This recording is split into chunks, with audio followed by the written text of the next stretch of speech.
Gusto nyo ba ng sisig, pero tinatamad kayo magluto? Tapos gusto nyo pa yung medyo healthy version na sisig? Panoorin nyo tong video na to guys. Promise, ang dali lang, tapos healthy pa.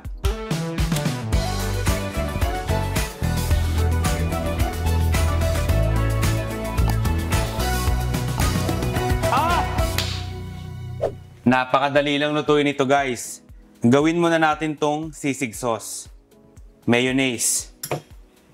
Kahit anong brand ng mayonnaise naman pwede dito. Kung meron kayong QP Mayo, yun ang gamitin nyo. Mga ano lang to, half cup ng mayonnaise. Liver spread guys, ayan o. Ito yung gamit kong liver spread. Hindi yan sponsored ha. Pero ang gagamitin natin dito, isang kutsara lang. So kuha lang kayo. Yan, ganyan lang. Nor liquid seasoning. Tapos, 4 na pirasong kalamansi. Kung wala kayong kalamansi guys, lemon juice na lang ang gamitin nyo. Siguro mga 1/4 cup ng lemon juice.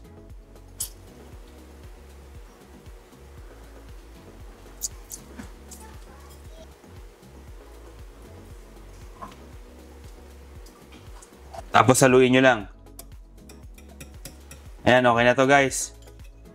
Pwede na to. Kaya magluto na tayo. Ang gamit ko dito guys, regular ground beef. Regular kasi hindi ako gagamit ng mantika. Ayan o.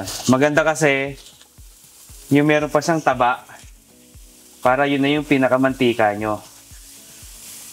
Pwede kayo ditong gumamit ng ground pork. Basta wag yung lean. Lulutuin muna natin to guys. Wala tayong lalagay na kahit ano. Kapag nagtubig na guys, ayan o. Kita nyo, nagtutubig. Ilagay nyo lang sa medium to high heat. Tapos, pwede nyo nang timplahan ng konting asin. Konting asin lang ha. Konti lang. At ground black pepper.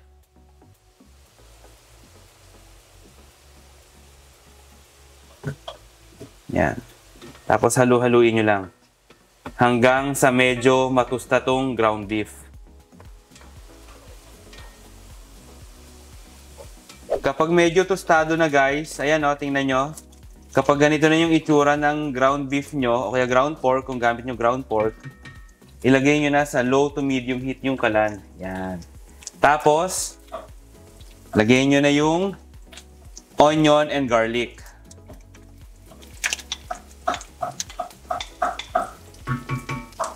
Yung green chili, ilagay nyo na rin.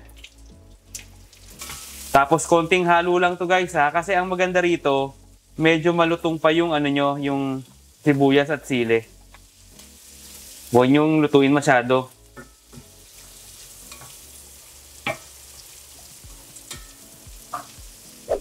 So, after mga 2 to 3 minutes, ilagay nyo sa pinakamahinang setting yung kalan nyo.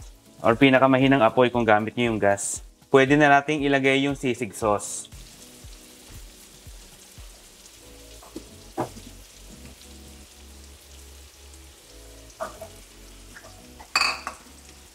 Gawin nyo lang.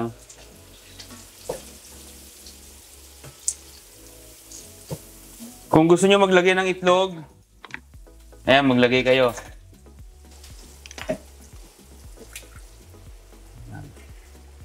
Ayan, tapos haluin lang natin guys, oh.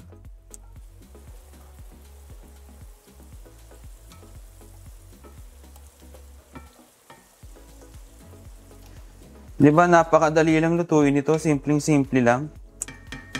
Konting halo lang to guys, ha. Tapos, patayin nyo na yung kalan. At mag-toppings na tayo.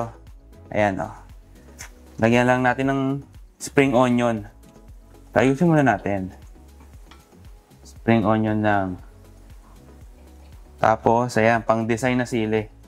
Hindi mo tayo nakain yan, eh. Tara, kain na tayo. Diba? Napakadali lang lutuin ito. 15 to 20 minutes. May sisig ka na. Po. Ang matindi pa rito, napakasarap pa. Grabe. Sarap. Tamang-tama to kung busy ka sa buhay, nagmamadali ka, alam mo, yung buhay mo laging on the go. Eto na lutuin nyo guys. Nga pala, pwede kayong gumamit dito ng regular na ground pork ha. Isasuggest ko sa inyo yung regular, wag yung lean. Pero kung gusto nyo ng lean, kayong bahala kasi kayo naman ang kakain. Maganda kasi dito yung medyo may taba-taba ng konti. Pwede rin ground chicken. Kung anong trip nyo guys. Pwede itong pambaon, pang meal prep. Pwede ito kung nag-gym ka, gusto mo diet. Kasi ano to high protein, high fat. Kaya perfect na perfect to kung nagda-diet ka. Sarap! O, paano guys? Kung nagustuhan nyo tong video na to, syempre i-like nyo na. Mag-subscribe na din kayo, parang awa nyo na. Tapos mag-comment kayo ng mga pagkain na gusto nyong tsambahan natin.